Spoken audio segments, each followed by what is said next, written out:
السلام عليكم حباتي، ان شاء الله تكونوا بالف صحه وعافيه وانتم قاعدين تشاهدوا معايا في هذا الفيديو تاع نهار اليوم اللي جيت نطلع لكم فيه ونقول لكم صحه عيدكم سعيدوا بالصحه والهنا والعقوبه للعام الجاي في حياتكم وفي حياه الناس اللي تحبوهم.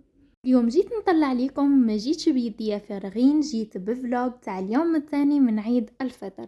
كما تعرفوا العيد عيد فرحه ولمه مع العائله، واليوم درنا عرضه اللي لمينا فيها العائله صغير وكبير، تجمعنا وضحكنا وكلينا.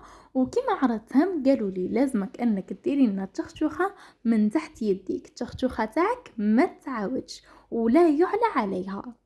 إبان يوم راني جيت نشارك معاكم كامل التفاصيل وكامل لي ديتاي تاع السر تاع التشخشوخة تاعي وكامل الطريقة اللي نحضرها بها. أول حاجة يا الزينات راح نجيبوا البرمة تاعنا، نوضعوا فيها كمية من الزيت، حوالي 4 ملاعق من الزيت العادي، نضيفوا لهم ملعقة من الزبدة ولا السمن كما تحبي. لكن كنتي انتي ما تحبيش هذاك الريحة وهذاك الكو تاع السمن، تقدري تستغناي على السمن وتوضعي الزبدة وتضيفي عليها الحبة تاع البصل تاعك. الحبة تاع البصل تاعنا لازم تكون مليحة في الحجم، تكون شوية كبيرة، نقشروها نطفوها ونرحيوها في لاشواغ ولا نقطعوها كيما تحبين نتيا وكيما متعودة انك تحضري. من الافضل انك تقطعيها ولا كيما ترحيها في لاشواغ، ما ترحيهاش رقيقة هكا باش ما تطلقش الماء تاعها.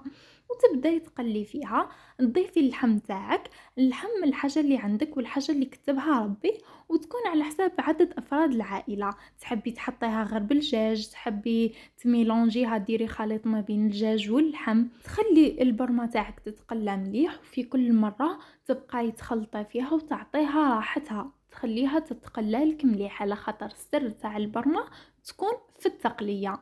بعد ما تقلى لنا البرمه تاعنا راح نجيبو بال نخلطو فيه واحد 2 حبات من الطماطم تاع الحب اللي نكونوا رحيناها، ونضيفوا لها ملعقة من الطماطم المصبرة والملح والفلفل الكحل، نخلطوهم كامل في بعضهم ونضيفوهم للبرمة تاعنا اللي تكون تقلات لنا، ونبداو نمرقوها بالماء اللي يكون سخون. كيما نكونوا نمرقو ما نمرقوش ديريكتومون على اللحم، لازمنا نمرقو في الجهه اللي ما تكونش فيها اللحم.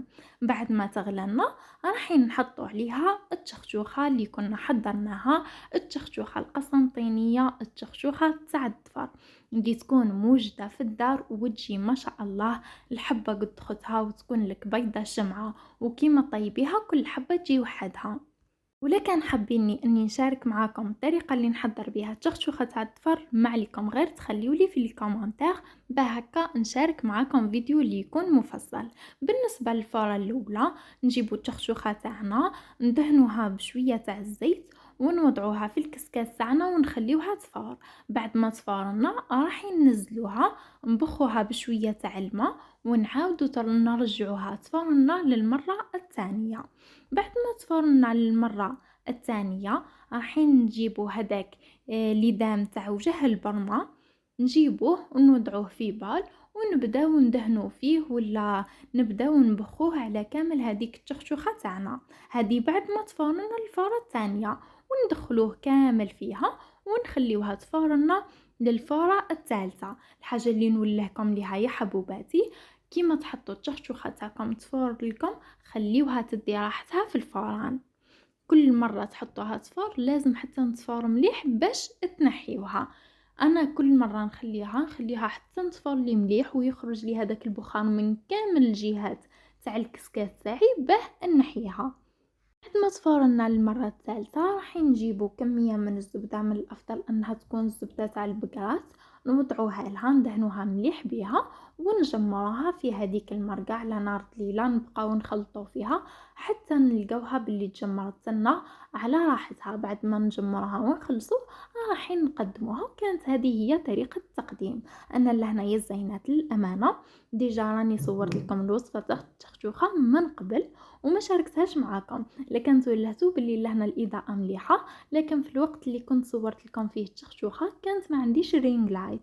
بصح دوكا الحمد لله راني شريت رينج لايت وراني قدمتها بهذه الطريقه. المهم انكم انكم نتوما تكونوا استفدتوا وتكونوا فهمتوا عليا الطريقه اللي حضرت بها التشخشوخه. وكانت هذه هي الطاوله اللي تلمينا عليها كامل العائله، كبير وصغير، وكامل عجبتهم هذيك التشخشوخه وجات بساس كل حبه وحدها كيما شفتوا معايا في الفيديو. قدمت لهم ثاني معها شويه تاع السلطه، شويه تاع البوراك، شويه ثاني تاع الفلفل اللي كنت قليته، على خاطر لهنا في قسنطينه كل ما تحطي تشخشوخه لازم حاجه اوبليغاتوار باش تحطي لهم الفلفل معاها، يحبوه الله غالب. هذه هي قليت شويه تاع الفلفل حطيته لهم معاها، وشويه تاع السلطه وشويه تاع البوراك، وعدت واحد العرضه ما شاء الله لمه وفرحه وضحكه.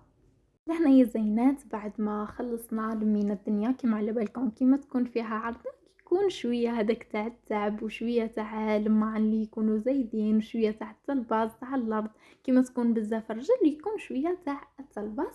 بصح الاهم انها فاتنا واحد العرضه ما شاء الله، فرحنا وضحكنا وربي يدومها لما وفرحه. وجيت لهنا باش نشارك معكم واش رايحه نلبس لليوم الثاني من ايام عيد الفطر اللي ان شاء الله يدومها علينا فرحه ولما، وان شاء الله العقوبه للعام الجاي ونكونوا حيين ومجمولين وتزيد تكبر عائلتنا لهنا في القناه وخارج القناه. ما سبق وشاركت معكم في الفيديو السابق الفلوج تاع اليوم الاول من عيد الفطر اللي راح نخلي لكم الرابط تاعو في صندوق الوصف وفي تعليق مثبت، كما راح ثاني نخلي لكم رابط صفحتي للانستغرام ورابط صفحتي على الفيسبوك، هكا باش اللي تحب تتواصل معايا فيهم. بلا ما ننسى راني سبق وشاركت معكم الفلوج تاع اليوم الاول من عيد الفطر اللي شاركت معكم كامل التحضيرات اللي وجدتهم واللبسه ثاني اللي لبستها في اليوم الاول. ثاني ادخلوا ليها وشوفوها، ولا كان عجبتكم قولوا لي باش نشارك معكم البلاصه اللي شريتها منها، والسعر تاعهم راهو تري ريزونابل بالنسبه للبلايص اللي نشري منهم، راهم بلايص محددين ويكونوا فيهم الاسعار ما شاء الله. كانت هذه هي الفلوج تاع نهار اليوم، شاركت معكم الوصفه تاع التشخشوخه اللي حضرتها في العرضه. جيت لهنا نعت لكم ثاني لا توني.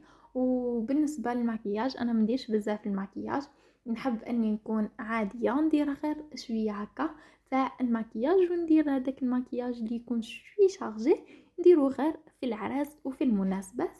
بعد ما شاركت معكم كامل هادو التحضيرات راني جيت لهنا بالنسبه للبنات اللي ما شافوش الصينيه تاع العيد راني جيت عاودت نشاركها معاكم. كما على بالكم يا زينات الصينيه تاعنا القسنطينيه لازم تكون الصينيه تاع النحاس اللي تكون الله عليها، ونكونوا غسلناها ونظفناها وتكون لنا تبرق، وندعو فوقها لي غاتو تاعنا سلطان الصينيه القسنطينيه المقرود، البقلاوه بالجوز واللوز، القريوش، بوصوله مسو. ولا ما نستغناو تاني على لي غاتو بريستيج السما راحين في الصينيه تاعنا نديرو ميلانج ما بين العادات والتقاليد وما بين تاني الحوايج اللي يكونوا عصريين. كان هذا هو الفلوج تاعنا اليوم اللي شاركت معكم فيه روتيني ولا الفلوج تاع اليوم الثاني من عيد الفطر، ونقول لكم فيه صحة عيدكم، تقبل الله منا ومنكم صالح الأعمال، وغفر الله لنا ولكم، والعقوبة للعام الجاي إن شاء الله في حياتكم وفي حياة كامل الناس اللي تحبوها. ما بقى لي غير نقول لكم مع السلامة.